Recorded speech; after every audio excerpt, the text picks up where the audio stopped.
The sectors that engage best with the media are the sectors which tend to interact with the public every day. So retailers, you can never get them off the phone.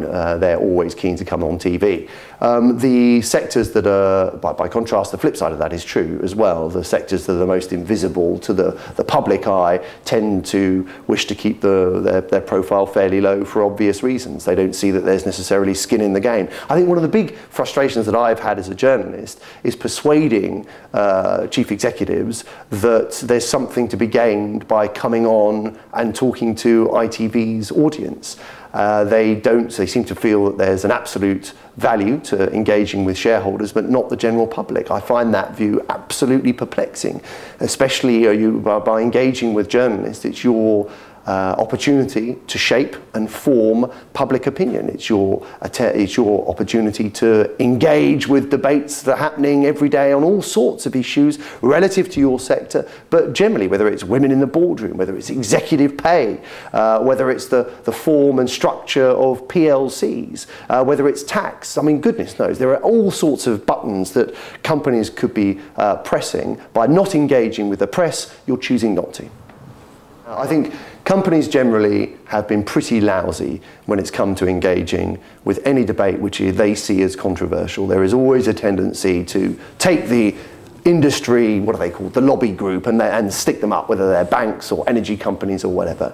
I think actually on the energy debate, energy companies have of late got better. When it comes to banks, those that the taxpayer has a whopping great stake in have also been tended to be, for obvious reasons I suppose, more keen to engage with the press. But generally speaking, the attitude always seems to be that of damage limitation. How do you put out a fire rather than, as I say, actively, enthusiastically, coherently engaging and shaping a form of a public debate.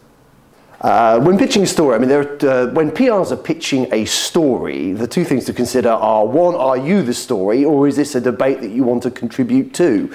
If you are the story and you definitely want to get it on air, always put up a senior executive, ideally the chief executive.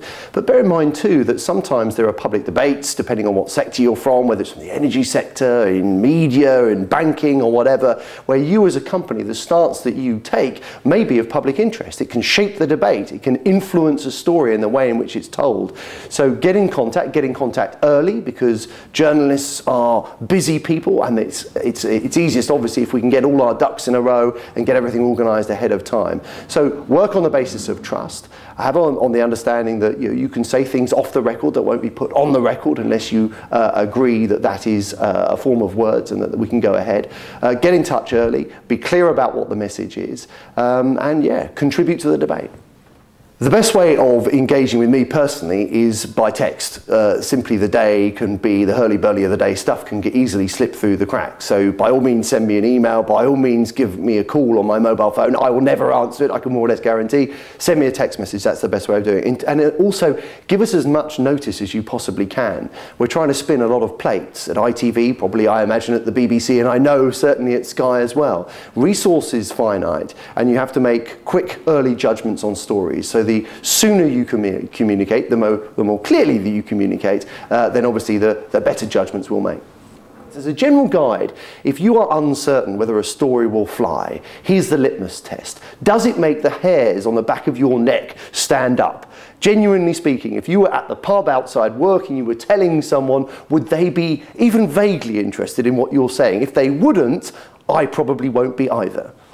The average day in the newsroom is extremely busy. I find myself in perpetual motion, which is absolutely why clear, early communication for me in terms of my contacts is absolutely key.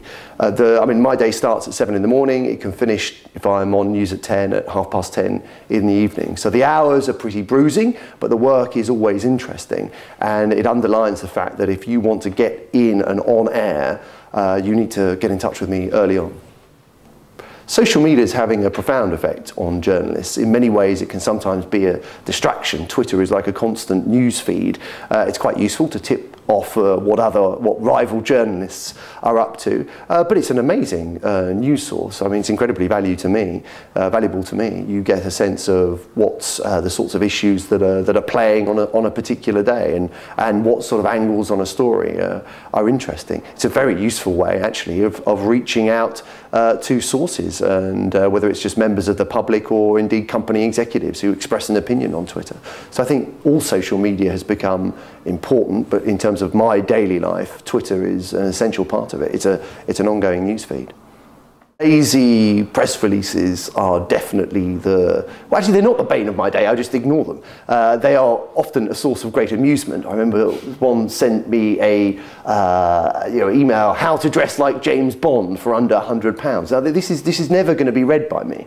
I'm not a consumer editor, I'm the business editor, and I mean, that person clearly had no idea who I was, no idea about the 8 million people that view ITV News every day. That was something that was never ever going to make it even close to air. So I think be absolutely clear about who I am, what I'm interested in, what the programme I work for is interested in, and make your pitch accordingly.